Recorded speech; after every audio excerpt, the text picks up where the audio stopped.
Constant irritation can cause to cancer. मला आत्ता काही दिवसापूर्वीच एक लेडीची गोष्ट समजली. तिला कॅन्सर झाला.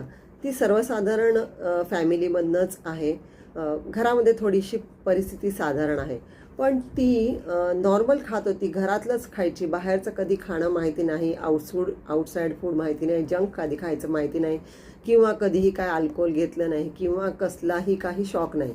तरी देखील तिला कॅन्सर झाला. तर कसा झाला असेल तिला? तर ती डॉक्टरांना विचारते की मला कॅन्सर का झाला? मी तर कधीही काही अशा प्रकारचं काही खाल्लं नाही, मी तर नेहमी घरातलंच खात होते, चांगलं खात होते, तरी मला कॅन्सर का झाला? तर तिचं जेव्हा लाईफस्टाईल बघितल्या गेली तर तेव्हा असं लक्षात आलं की तिचा नवरा हा तिला दारू पिऊन सतत मारत असे. त्यामुळे तिची बॉडी ही सतत स्ट्रेसमध्ये असायची. स्ट्रेसमध्ये असल्यामुळे तिच्या शरीरामधून एक कॉर्टिझॉल नावाचा हॉर्मोन हा कंटिन्युअस रिलीज होतो.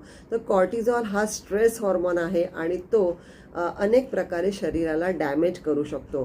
जरी आपण चांगल्या प्रकारचं खात असू तरीही देखील जर आपल्या बॉडी ही कंटिन्युअस स्ट्रेसमध्ये असेल कुठल्याही प्रकारामध्ये, तर कॅन्सरसारखा आजार देखील होऊ शकतो.